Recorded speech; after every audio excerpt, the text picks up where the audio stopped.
here at the Seattle Atheist Church, the members ourselves give most of the talks. We have a planning meeting every quarter that's open to the whole community.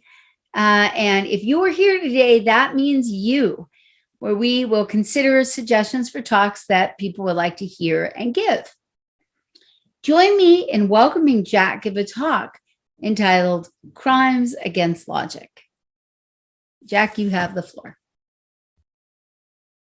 Thanks. All right, well, before I get started with the text of today's selections, I wanted to share a few quotes. Don't worry about rushing ahead to read these quotes. I'll read them aloud as we go.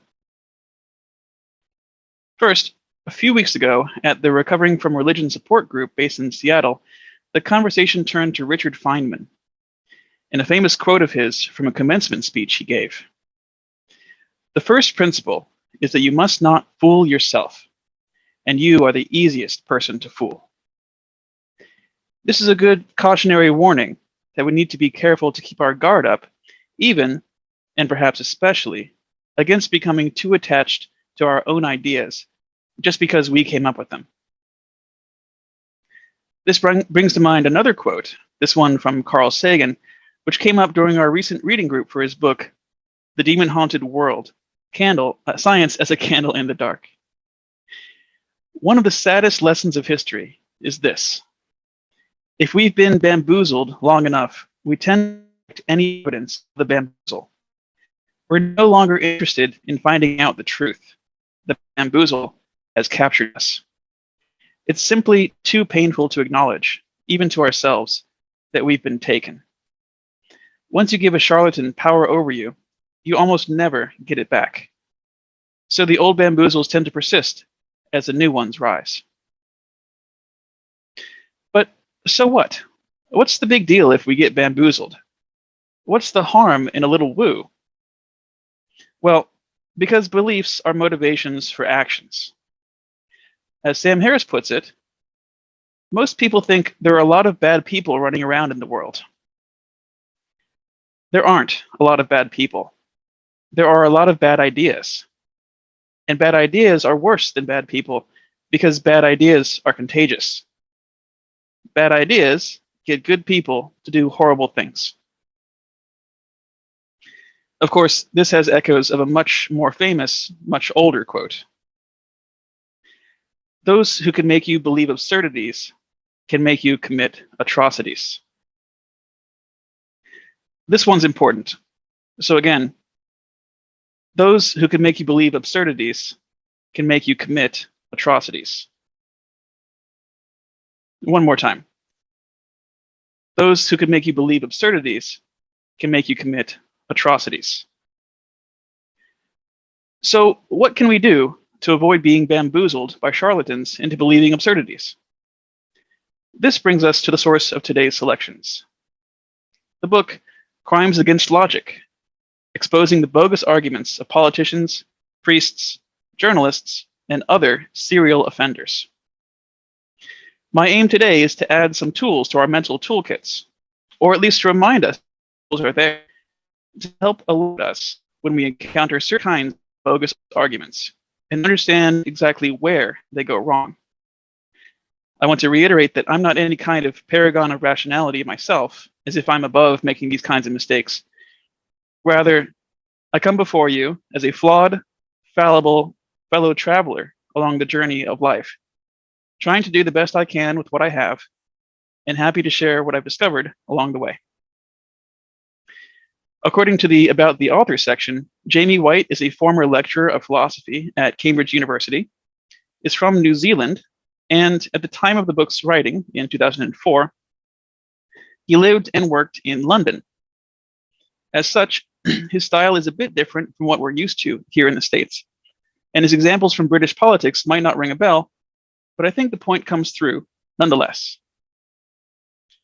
As with Greta Christina, Jamie Whyte sometimes writes in the first person. So when you hear me say I, me, or my, that's Mr. Whyte speaking, not me. All right, so the first crime against logic I'd like to talk about is motives.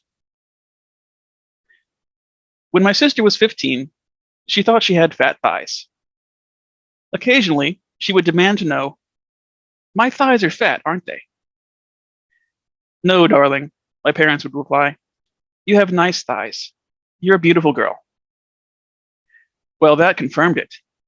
"You're just saying that," was the constant refrain from as my sister took our parents' protestations to the contrary to confirm all her worst fears. My sister was committing the motive fallacy. She thought that by exposing our parents' motives for expressing an opinion to make her feel better and shut her up, she had shown the false. But she hadn't. It is perfectly possible to have some interest in holding or expressing an opinion and for that opinion to be true. A man may stand to gain a great deal of peace and quiet from telling his wife that he loves her, but he may really love her nonetheless. It suits most to believe that they are of better than average looks, and at least 44% of the 90% who believe this actually are. My sister's legs were not fat. In other words, you don't show someone's opinions false just by showing that they have a motive for holding it. This should be obvious as soon as it is said, but in case it isn't, consider our adversarial legal system. Both lawyers in a civil case, plaintiff and hire guns. They act on behalf of whoever pays them. So it's even worse than just saying it. They've actually been paid to say it. Yet one says that one says that the accused did it, while the other says he didn't. So one must be speaking the truth, despite their selfish motives. To know which is speaking the truth, and hence whether or not the defendant is guilty, the jury must attend to the evidence presented by the lawyers, and not simply their motives for presenting that evidence. If we follow the method of the motive fallacy in civil trials, they would be rather simple. Just decide against the side of the lawyer who was paid more. She has the greater corrupting motive. Motives are relevant in deciding whether or not to believe someone only when we are dealing with testimony. Only, that is, when we are asked simply to take someone's word for something. But assessing testimony is rarely an issue when motives are brought up. Normally, discussion is underway, evidence is being presented, cases are being made, and no one is being asked to take anything on someone's say-so. And then, suddenly, one party starts speculating on the motives of the other. Committing the motive fallacy ends a debate, not by properly refuting one of the positions, but simply by changing the subject. First, you're discussing some issue, such as whether my sister has fat thighs, and then, after the fallacy is committed, you find yourself talking about the motives of those involved in the discussion. Perhaps this is why the fallacy is so popular. It turns all discussions, be they about economic policy, religion, or thighs, into discussions about our alleged motives and inner drives. Anyone who has watched daytime television will know the delicious temptation of speculating on your own and others' psyches. Jack informs Jerry Springer that his wife left him because she couldn't handle the fact that every woman wants him. As one of the many women who don't want Jack, Jill skips this obvious refutation and moves directly to a hypothesis as to why Jack is inclined to make such inflated boasts, declaring from the studio audience that Jack has an unusually diminutive external reproductive organ. This is the kind of banter that entertains millions daily. It is greatly improved by focusing on the motives behind participants' utterances rather than on their truth or falsity, because the latter is usually too obvious to be interesting. But the motive fallacy creates an infuriating diversion when the original topic is important, and the correct opinion is a matter of dispute between people, as politics.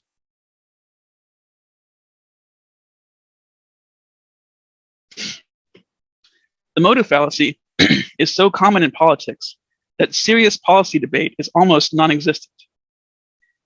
The announcement of a new policy is greeted not with a discussion of its alleged merits, but with a flurry of speculation from journalists and political opponents regarding the politician's motives for announcing it.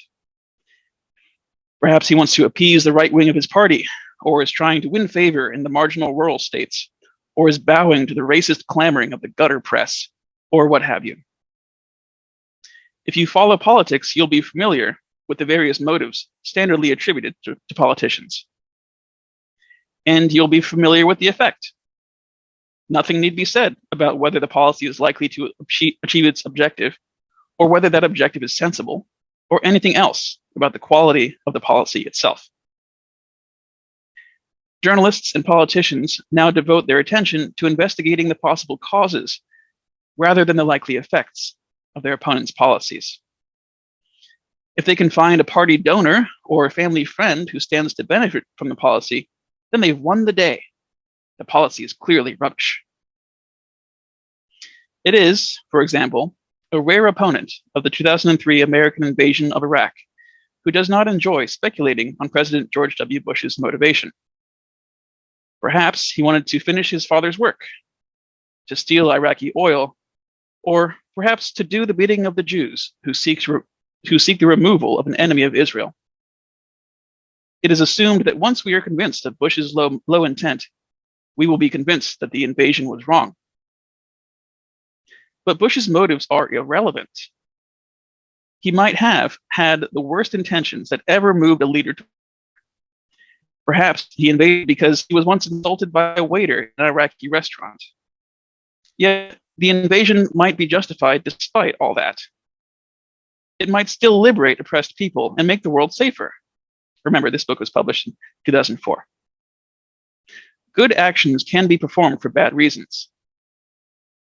The reverse is also true. Bad actions can be well-intended. Perhaps Bush really does want to liberate the Iraqi people and make the world safer. That intention does not, alone, make the invasion a good idea. Saddam's tyranny may now be replaced by Shiite theocratic tyranny, and the world might become a more dangerous place. It isn't only Bush's opponents who commit the motive fallacy. In April 2004, Senator John Kerry published a misery index that alleged to show that life for most Americans had got worse during Bush's presidency. The index weighed factors such as net incomes, the cost of education and healthcare, and home ownership rates. The allegation was, however, easily answered, as in this snippet from CBS News. Quote, Bush campaign spokesman Steve Schmidt dismissed the index as a political stunt. John Kerry has made a calculation that if he talks down the economy, it will benefit him politically, he said. End quote. One moment.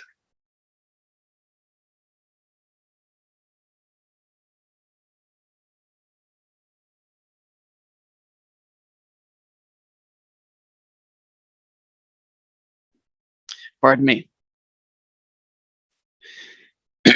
Steve Schmidt was probably right that John Kerry aimed to make a statement that would help him politically.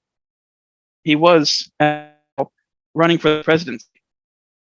But how can this fact possibly show that life had not really got worse for Americans during the Bush presidency? Schmidt's response, although the kind of thing you hear all the time, is absurd. Of course, those involved in a debate want to win it. That does not suffice to show that their opinions are false.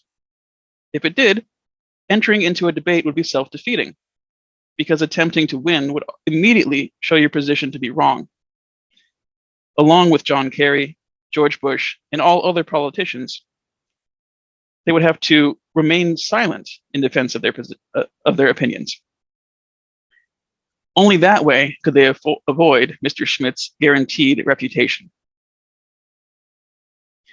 The difficulty with the motive fallacy is not so much seeing that it is a fallacy, but spotting its instances in everyday life. It's so common that we have become desensitized, and it can be committed in subtle ways. Consider, for example, the way the news media report the publication of a white paper by a think tank.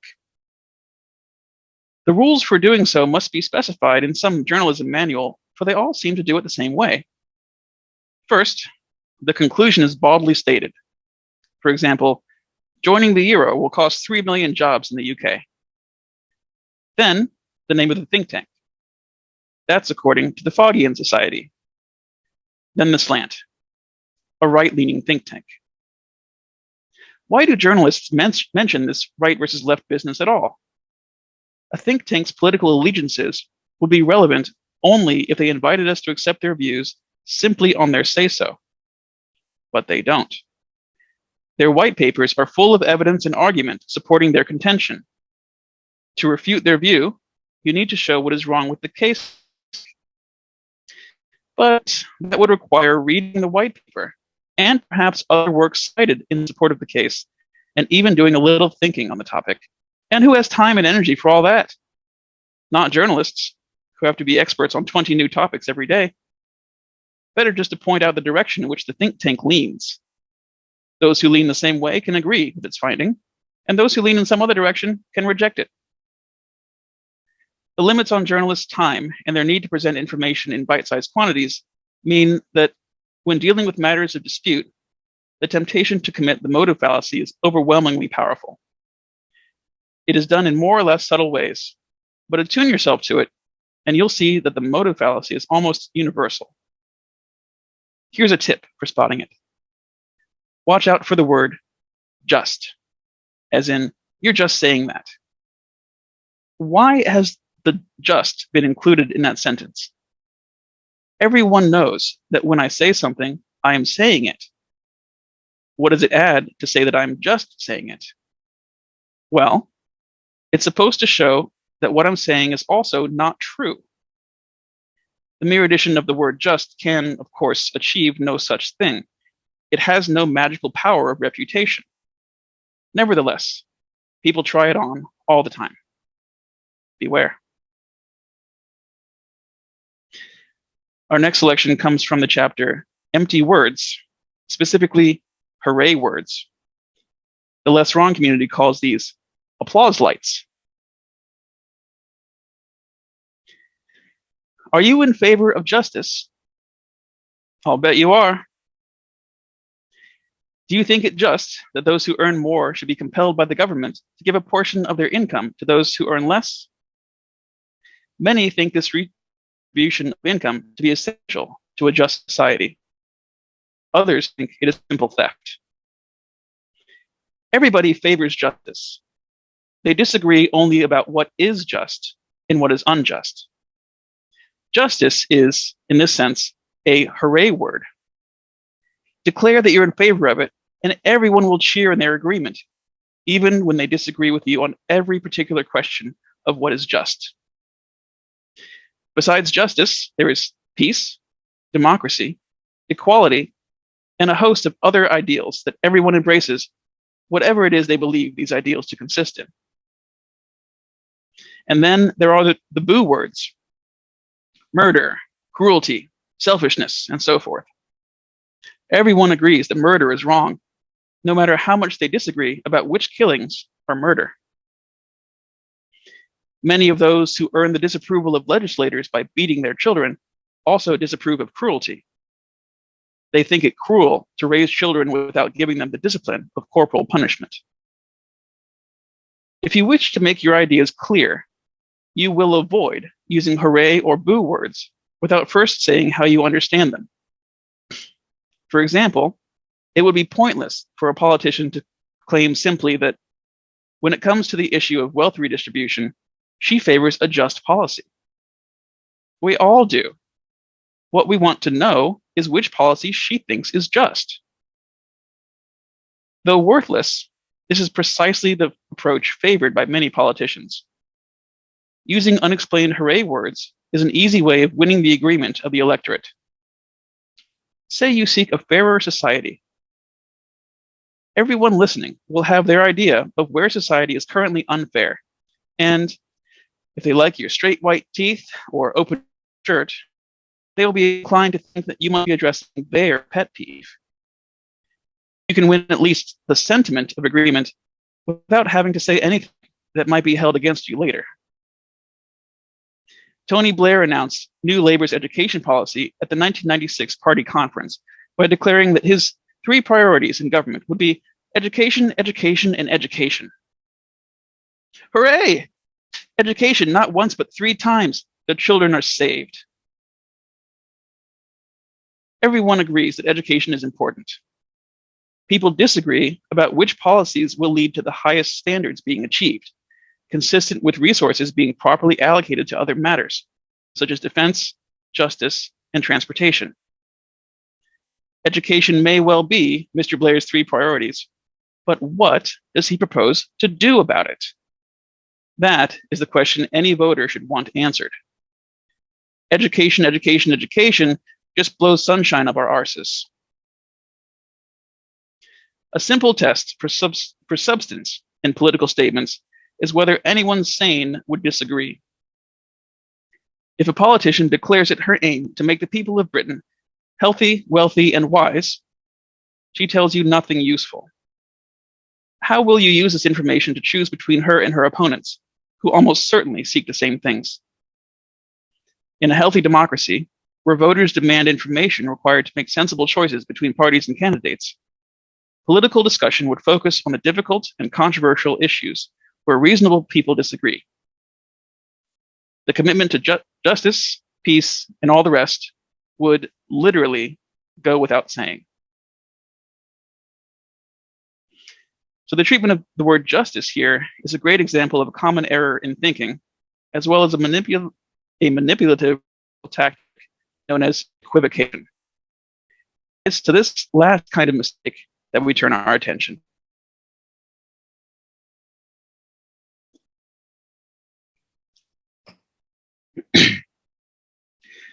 Are Christians good? Let me ask that again. Are Christians good? You might think some are, some aren't. Thanks. You might think the tricky word in this question is good. After all, good is a topic of philosophical debate, and there can be no better indication that a word is tricky. But in fact, the problem lies not with good, but with Christian. However challenging it is to define good, most of us share a sufficiently common understanding of the word to agree in most of its applications. And more importantly, for the purpose of this talk, it is not ambiguous. There are not 2 or more clear and distinctly different meanings of the word. Christian, however, is ambiguous. It can be used to refer to a person who holds certain beliefs, such as that God created the universe and that Jesus is his son.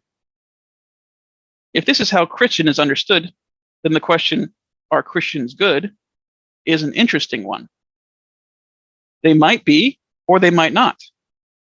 To find the answer, we will have to look for evidence, such as a lower than average proportion of Christians in prison, or higher than average donations to charity, or some other such fact. There's another common use of Christian, however, on which our question is not in the least interesting. Namely, the sense in which Christian just means good. This is employed when people describe immoral acts as unchristian, or when Father Ted's congregation responds to the revelation of his pederasty by declaring that he is not a real Christian after all. If someone qualifies as a Christian only if he is good, then of course Christians are good. It's true by definition. On this interpretation, it is an open question whether those who believe in the divinity of Jesus tend to be Christians. This ambiguity is harmless, provided that we keep clear about which meaning we're using. Trouble comes when we slip between the 2 meanings, since the validity of our argument requires us to keep just the one meaning. That is, trouble comes when we equivocate. Suppose, for example, that Jack recommends Christianity to Jill on the ground that it is the path to virtue. Jill expresses some doubt about this, pointing out that most mafia assassins are Christians. Jack responds that Guido cannot be counted as a Christian. No Christian would have whacked the Don's nephew. Jack has equivocated. He uses Christian in its first belief-based sense when he recommends Christianity as a path to virtue. Then he employs its other sense, on which it is definitionally true that Christians are good, to eliminate an irritating counterexample. Properly, to eliminate Guido as a counterexample, Jack would have to show that he did not believe in the divinity of Jesus, which is not entailed by the fact that he whacked the Don's nephew. If Jill points this out, Jack is likely to protest that Christianity is more than mere belief in the divinity of Jesus. It also involves a moral code, the Ten Commandments and all that. Guido clearly broke the code, so it is not to deny him the status of Christian. Alas, Jack has changed his definition of Christian yet again. Now it requires believing in the divinity of Jesus and being virtuous, assuming that the Christian moral code is indeed virtuous. And this makes Jack's advice worthless. On this interpretation of Christian, telling someone who seeks a path to virtue that she should be a Christian is no better than telling someone who seeks a third leg that he should be a tripod. Jack cannot have it both ways. Either he's making an interesting claim about a means to an end, or he's simply defining that end. If the former, then he will have to deliver evidence for his claim. If the latter, then, though he may have eliminated the possibility of wicked Christians, he will have rendered Christianity a badge of honor for those who attain virtue, not a path to it. Either way, Jack must pick one interpretation of Christian and stick to it. Jack's equivocation on Christian is a trick for evading refutation, but ambiguity can be used for other purposes as well. We all know that boys will be boys.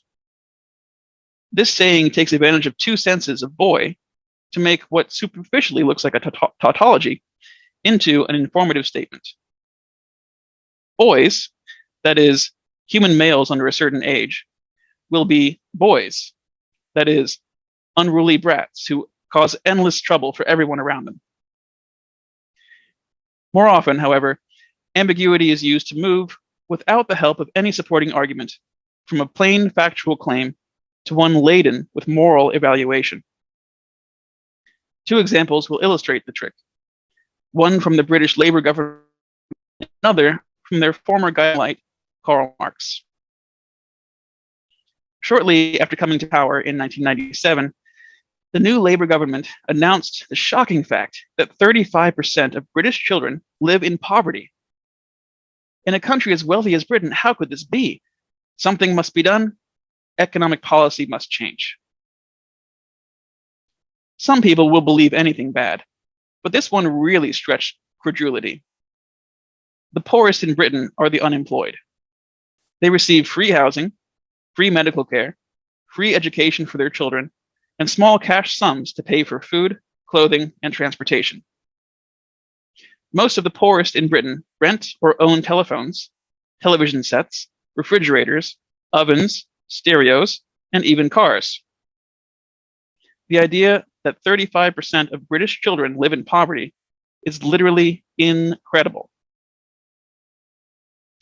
Then it emerged that when the government said poverty, they meant something quite particular.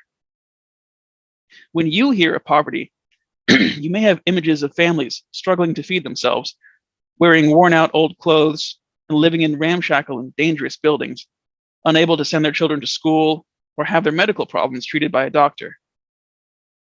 But no. When New Labour says that someone is a pauper, they mean that their household income is less than 60% of the national median household income. 35% of children live in poverty because they live in households whose income is less than 60% of the national median. The Labour government, does not define poverty the way the rest of us do. The advantage to Labour in using the term is that poverty, as commonly understood, has powerful evaluative associations that lead us all to the conclusion that something must be done. Tell me plainly that 35% of British children live in households with incomes less than 60% of the national median, and I'm not at all sure that something must be done, especially if the absolute wealth of these families delivers adequate welfare and opportunity. To get from this statistical observation to the conclusion that policy must be changed requires considerable argument. But argument is irksome and made unnecessary by simply labeling our statistical classification poverty. New labor has rejected old labor's Marxist ambitions, but new labor's trick with poverty displays a certain Marxist tendency. Marx's work on economic and political theory broke new ground, a grand theory of human history as the consequence of economic and technological forces. Groundbreaking theories usually introduce new concepts. Genes, schizophrenia, and price equilibria, though now familiar, were once the novel concepts of biological, psychiatric, and economic theories. So it was with Marx, who posited unfamiliar economic forces and social phenomena for which he needed new terms.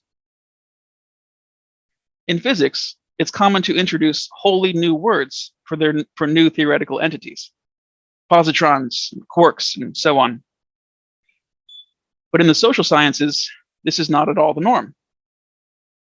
Usually, familiar words are combined in a new way to label a new concept, such as marginal utility, gross domestic product, and so forth.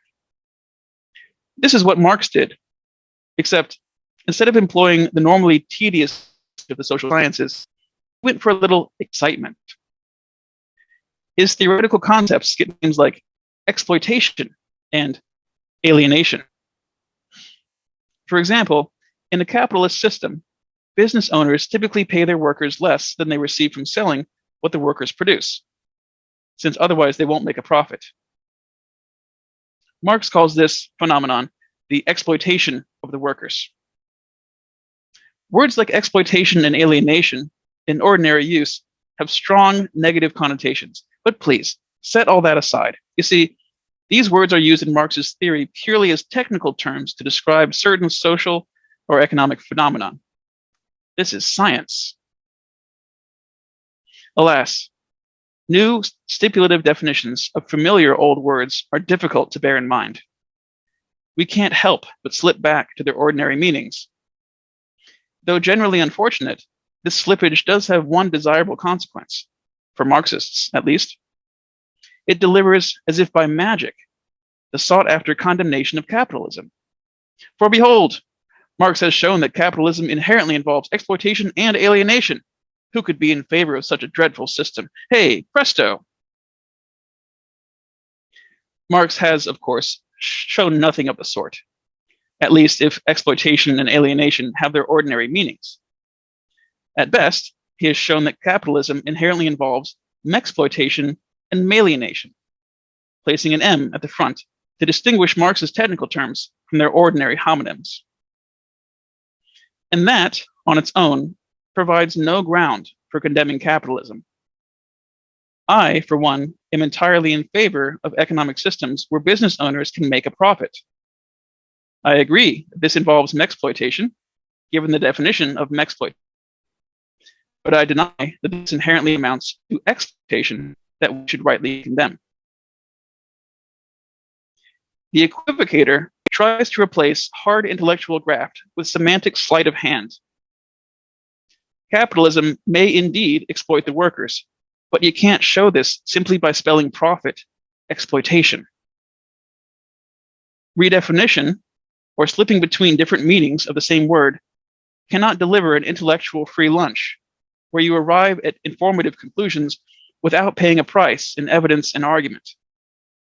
And if it won't solve your intellectual problems, it certainly won't solve any practical problems. But playing with words is much easier than tackling reality, and often overwhelmingly seductive for tired policymakers.